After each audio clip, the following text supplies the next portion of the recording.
Hello, ladies and gentlemen, welcome to Vinyl Hazard. I am Daniel, and I am back to make an update video, finally.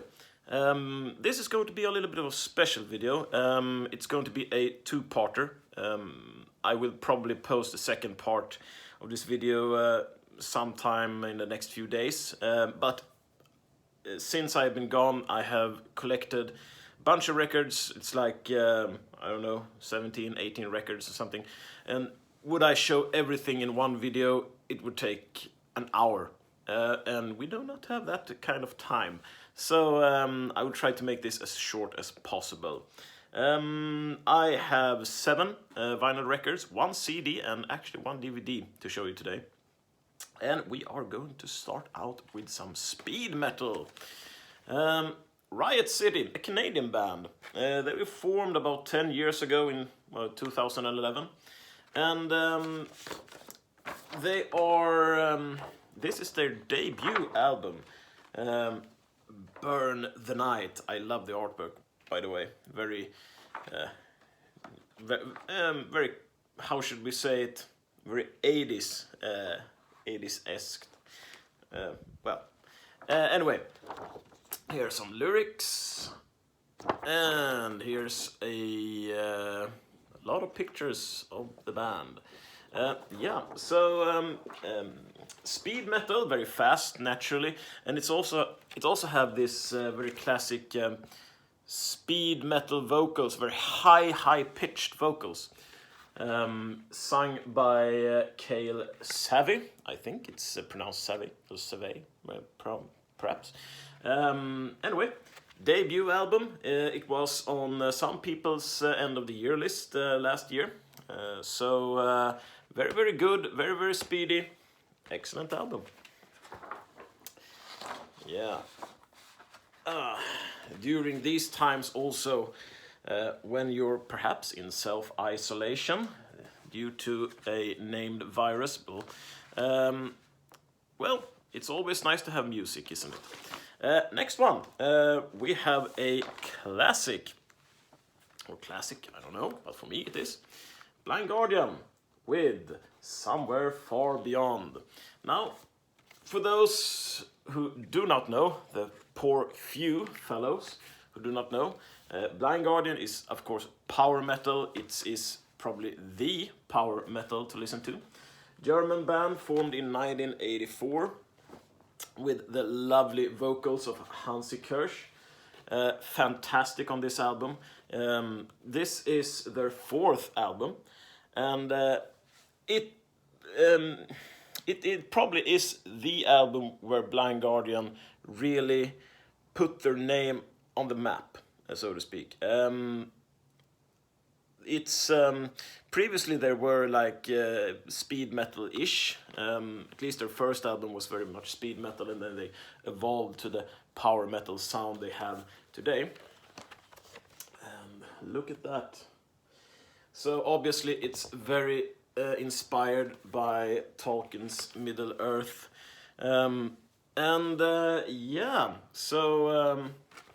Excellent album.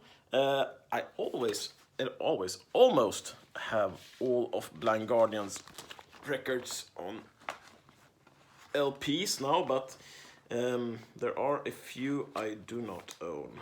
Battalions of Fear, amongst other things, speaking of the first album. Let's see if I can put this in the sleeve too. There we go.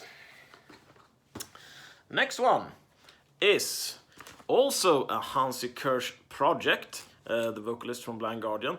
It's also a album which I have waited for over 15 years, and you probably know it. It's Demons and Wizards with their 3rd album. It's just titled 3rd, 3, I guess. Hansi Kirsch and Jon Schaffer from Iced Earth collaborates once more.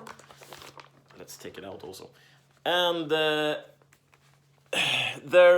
I think I probably speak for many people, when I say that the first Demons and Wizards album was one of the finest power metal albums that has ever been released. I think it's probably my second favorite power metal album of all time. It's a wonderful collaboration, lyric-wise,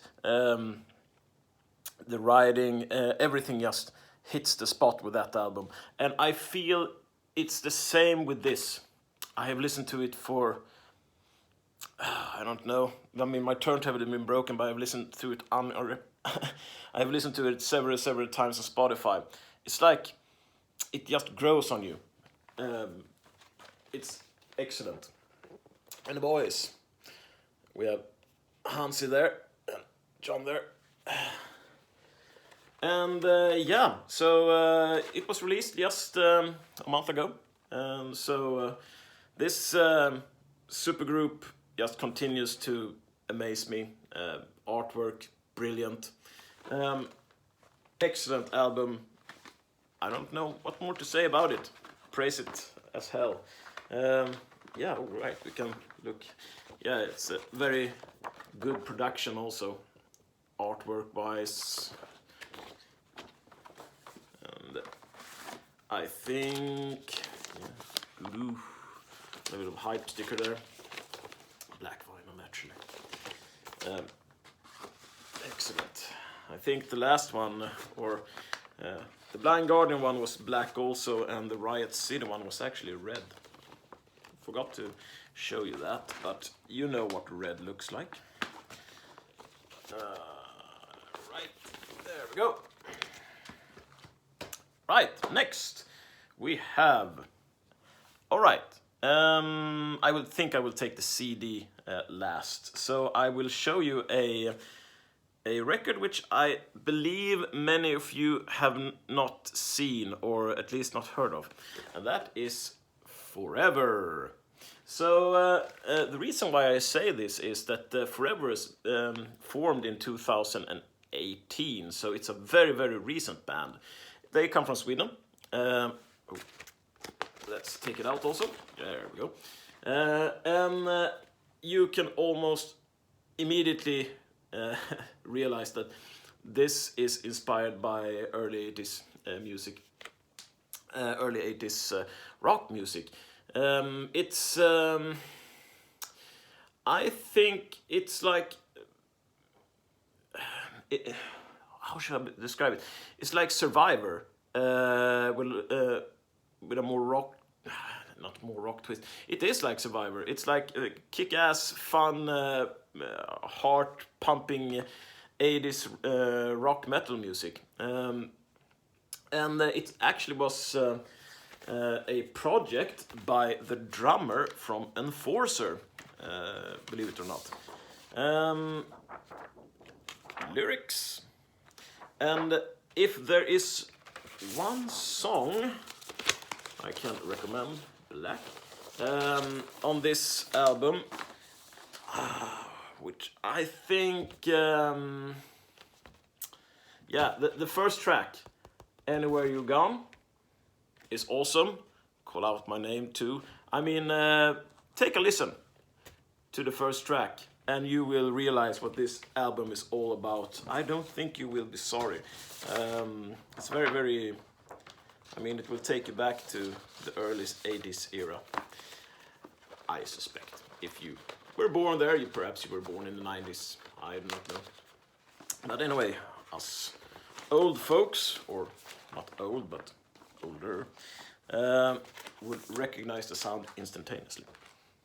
Next one. Ooh, speaking of classic albums, yeah, right. So, well, classic. I think this is from the 1990s, actually. Where is it? Yeah, it is. 1999. Look at it. It's Metalhead by Saxon.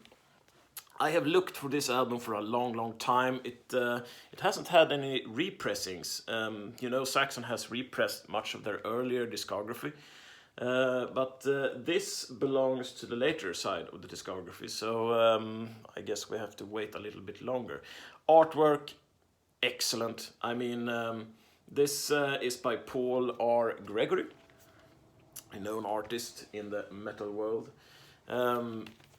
He has this classic sci-fi fantasy-esque art or art style or themes. Yeah. So this is a blue vinyl. Fits with the theme really well.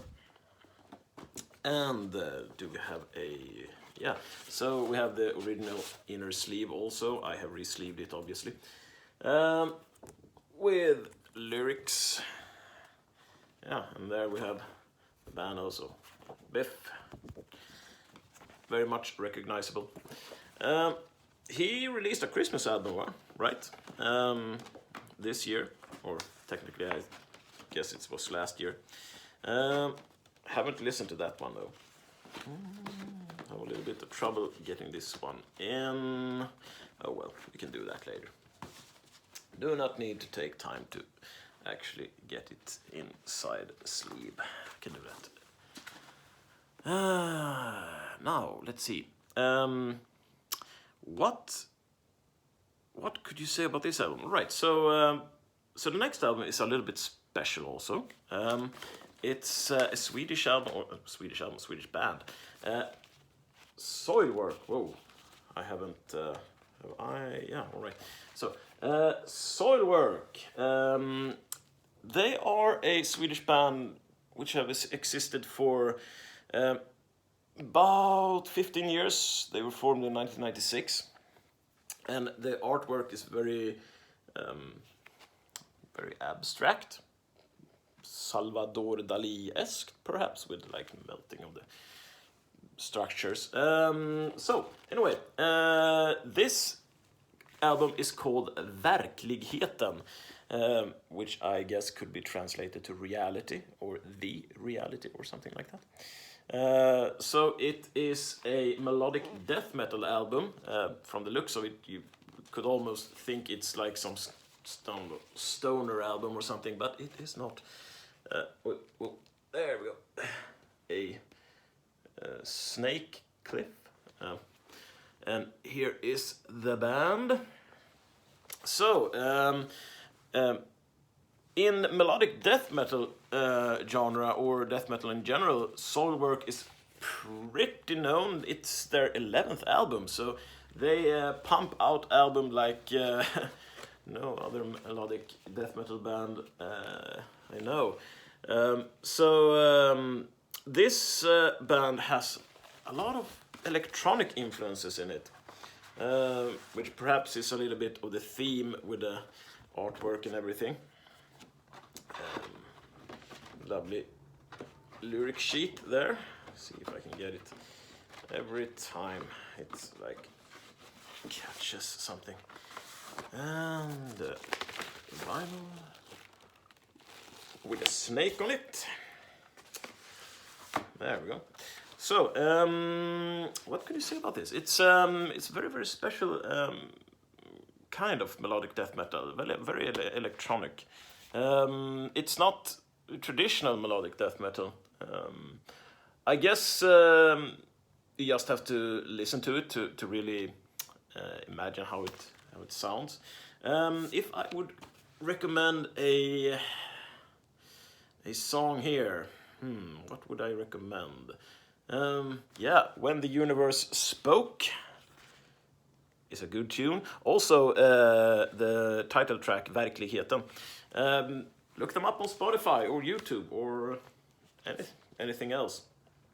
If you like melodic death metal with a little bit of electronic twist, that might be the thing for you. Right, moving on fast. So, yeah. The next band I saw, I do not know which YouTuber showed this, but I instantly listened to it, and it catched my eye or ear, and that is Skeletor. Now, Skeletor is a band formed in the late 90s in the United States, and This is their album Cyber Metal, and as you see, it's very inspired by sort of the Japanese sci-fi samurai robot theme. The artwork is really really great. It's it's classic speed metal, really. Speed heavy metal, and it's it's like, yeah, the theme. I can read some of the song titles for you, and you will get an understanding of what I'm talking about. So the first one is Cyber Samurai. Second, Cast in Iron, The Hammer, Highlander, and if you have seen that movie, you know what that's about. Second side, Akira, from the known manga or anime, if you have seen that one. Seven Scars, Psychic Silver Wheels. I mean, this album is jam-packed with nostalgia from Japanese 80s popular culture. And the band, yep, there they are, and lyric sheet on that. Very fun album, very speedy, very enjoyable. That is their last vinyl album. There we go. Now I have a DVD and a CD to show you. I will take the CD. So, this band, I have talked about it them before, and they were on my top list of 2019 albums, and I simply cannot get a hold of the vinyl on this one. So I decided to purchase the CD, and that is Idle Hands, Mana. It really is a fantastic album. I have listened to this, I don't know, perhaps 30 times? I don't know. Anyway, Mana is the album, and Idle Hands are a group that is like, their style is, it's like heavy metal with doom influences and like goth metal a bit. Their most popular song is probably Jackie. So if you have the time, please check them out, and you can check out this song, Jackie. It represents their album pretty well. Don't waste your time. Excellent song. Blade and the Will, Dragon, Why Do You Cry? Very strange title. Double Negative. I mean, this album was third on my list of the best albums of 2019. Excellent album. I will try to get my hands on the LP, but I mean, it's like sold out everywhere, and I don't think I want to buy it for like $40-50 on Discogs. I will have to simply wait for a repressing. There, and the last one. When you're inside, you might also want to have something to watch, and this one is a bit special. For Maiden fans, obviously you know this one, and Vivo. So it's a live concert from Chile, from a live El Estadio Nacional in Santiago. About like 2.5 hours running time. Oh no, right, 222 minutes. So that is like 3.5 hours. Almost 4, Jesus. Right, so this one I will try to enjoy during next week. I look very much forward to see them live somewhere in the future. I have watched Maiden live once at Bråvalla Festival, but they will actually come to Sweden this summer, but I guess it will be cancelled because of COVID-19. And Sweden Rock was cancelled also, so I'm not going to any festival this summer. which is typical, which I missed Sweden Rock last year, and this year there won't be anything. Well, better luck next year, I guess, hopefully. Anyway, we're at the 20-minute mark. Friends, I hope you're safe out there. I hope you have shit to do and while at home. I know I have. I wish that the metal gods will be with you, and I will see you in the next video with more albums. So take care, friends.